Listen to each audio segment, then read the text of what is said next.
जय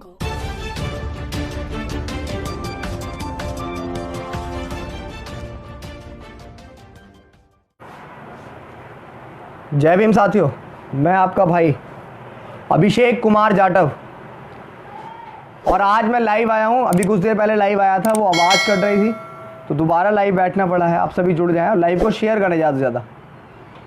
और लाइव आने का कारण है कि आज सबसे पहले तो विरोध प्रदर्शन रखा गया था, सांकेतिक प्रदर्शन रखा गया था सोशल मीडिया पर। सभी लोगों ने सफलतापूर्ण उसको किया। आप सभी को बहुत बहुत मंगल कामनाएं। और जो रखा गया, जो हैशटैग पूरे देश में चला कि लॉकडाउन की आड़ में सरकारी जुल्म बंद करो, तो आप सभी से एक बात कहना चाहूँगा। सबसे पहला जो मुद्दा हुआ वो रमन वाल्मीकि भाई का मुद्दा हुआ। रमन भाई का मुद्दा था कि उन्हें जेल की सलाखों के अंदर जहर देके मार दिया गया। हम लोग ये पूछना चाहते हैं, हमारा सवाल है कि रमन वाल्मीकि की हत्या कैसे हुई। सबसे पहली मांग थी हमारी कि उनकी सीबीआई जांच होनी चाहिए। मांग थी, नहीं है भी, कि रमन वाल्मीकि की हत्या कैसे हुई, इसकी सीबीआई जांच होनी चाहिए। उसके परिवार को इंसाफ मिलना चाहिए, पूरे बहुजन समाज को इंसाफ मिलना चाहिए कि कैसे हत्या हुई। गलत के खिलाफ आवाज उठाना मौत है। इसका दूसरा मंजर देखने को मिला हमें मध्य प्रदेश के गांव शिवपुरी में, जहां पर बाबा साहेब की प्रतिमा लगाना, जिन्होंने इस देश को संविधान दिया, जिन्होंने इस देश में रहने वाले तमाम व्यक्तियों को बराबर के अधिकार दिए, जिन्होंने इस देश की नारियों को वो सब अधिकार दिए जो उन्होंने कभी सपने में भी नहीं सोचे थे यार। वो व्यक्ति जो 12 से 14 घंटे फैक्ट्रियों में काम करने वाले गरीब मजदूरों का समय बदलकर 8 घंटे रखा, उन बाबा साहेब की प्रतिमा लगाना एक व्यक्ति को इतना भारी पड़ा, जिनका नाम था गजराज जाटव, एमपी के मध्य प्रदेश के शिवपुरी में, इतना भारी पड़ा कि उसको मारकर पेट से लटका दिया गया।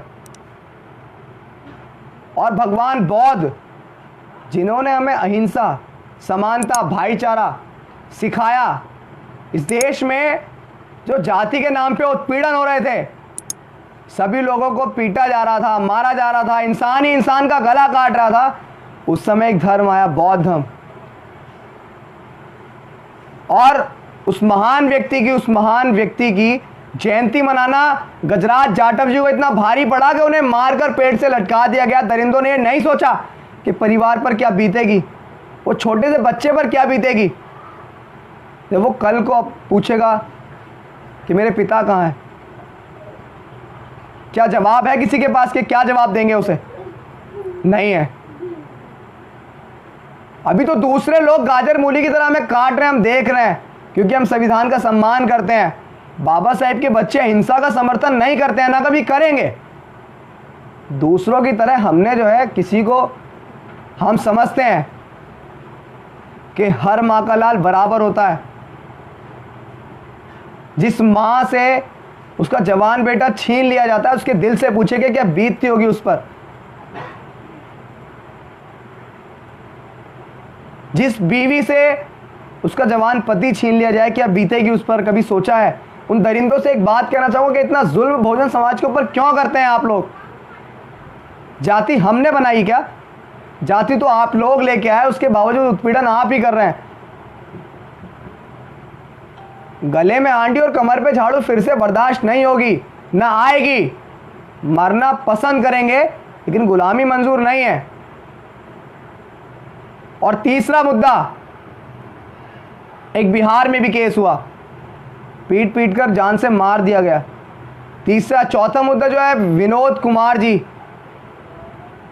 सबसे गजब की बात देखिए कि कोरोना महामारी देश में चल रही है, लॉकडाउन चल रहा है। हम लोग इसका समर्थन करते हैं कि वाकई बीमारी बहुत तेजी से बढ़ रही है, बीमारी किसी की सगी नहीं होती है। लेकिन इसमें एक चीज़ है ना कि विनोद कुमार जी की जो एक लागू हुए थे, बाउंडेशन लगी थी कि 50 साल तक के व्यक्ति को जो है कोरोना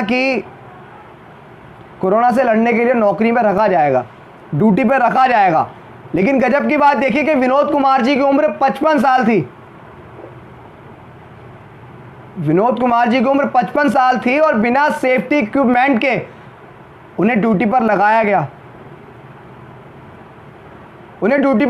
गया, और उसके बाद वो कोरोना की चपेट में आकर अपना काम करते हुए शहीद हो गए।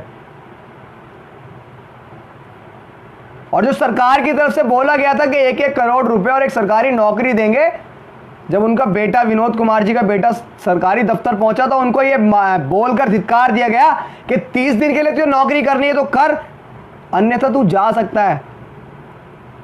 उसने अपना पिता खोया। अपने सर से एक पिता का खोना यानी कि छत का खो जाना। उसने अपना पिता खोया, लेकिन उसके बावजूद उसको मिला क्या? तो समझ रहे हैं, मैं समाज के लोगों से कहना चाहूंगा, मैं समाज को कह रहा हूं ये बात, बहुजन समाज से कह रहा हूं कि आपके हक अधिकार किस तरह से लूटे जा रहे हैं। आपके लोगों को पशुओं से भी बदतर जिंदगी आज भी जीनी पड़ रही है। कुछ लोग रहकर बहुत खुश हैं कि हम लोग बड़े बड़े मकानों में रहते हैं, अच्छे अच्छे घरों में रहते हैं। और आज मैं आपको एक बात बता दूं कि जितने हक अधिकार आपके लुट रहे हैं ना भाई, आने वाली पीढ़ी आपसे सवाल करेगी कि जब हमारे हक अधिकार लुट रहे थे तो आप लोग कहां थे? जब हमारे अधिकार हमसे छीने जा रहे थे तो हम लोग कहां थे? हम लोग कहां थे?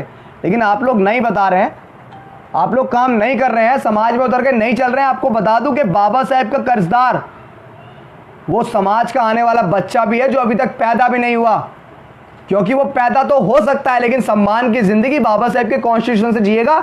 और ये कॉन्स्टिट्यूशन आज गलत हाथों में है, क्योंकि बाबा साहेब कह के गए कि संविधान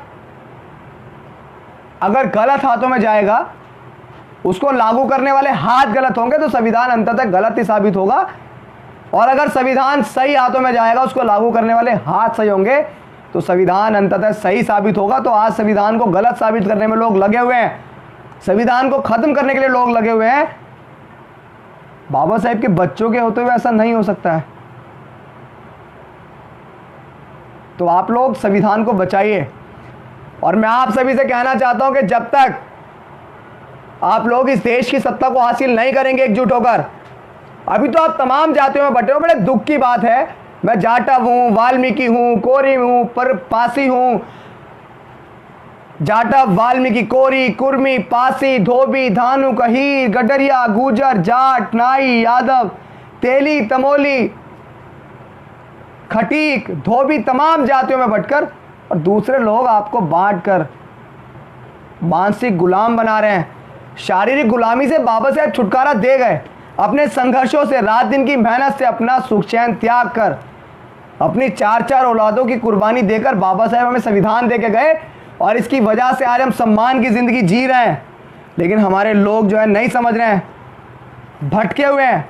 कुछ समय की बात है, ज़्यादा देर नहीं लगेगी।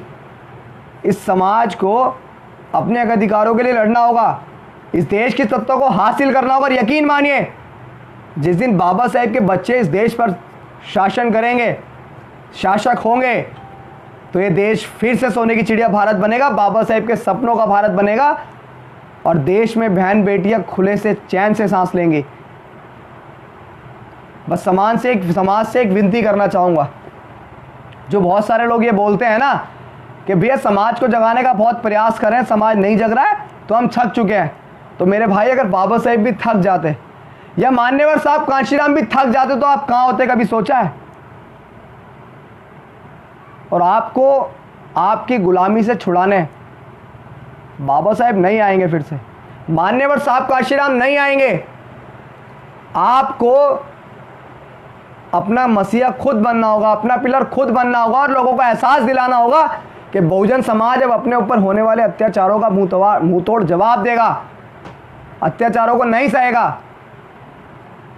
और हम हिंसा का कतई समर्थन नहीं करते हैं। और आप सभी से कहना चाहूँगा कि आप सभी को बहुत बहुत मंगल कामनाएं आज के लिए, कि सभी ने सांकेतिक जो विरोध प्रदर्शन सोशल मीडिया पर लगाया गया, चलाया गया, वो सभी लोगों ने उसमें अपनी भूमिका अदा करी, सभी लोगों ने अपनी जिम्मेदारी समझी। देखिए, बाबा साहेब का कर्ज चढ़ा हुआ है, अगर हम उसको उतार नहीं सकते तो थोड़ा ब्याज तो दे ही सकते हैं ना इस मूवमेंट पे चलकर। मैं बहुत छोटा सा हूँ, लेकिन जब बहुत दर्द होता है ये चीज़ देखकर, जब समाज के लोगों को जो है किसी को जहर देकर मार दिया जाता है, किसी को जान से लाठी डंडों से पीट पीट कर मार दिया जाता है। गुनाह ये होता है कि देश को जिसने संविधान दिया, सभी लोगों को बराबर के अधिकार दिए, उसकी प्रतिमा लगाई उसने अपने गांव में, भगवान बुद्ध की जयंती मनाई, इसलिए मार दिया।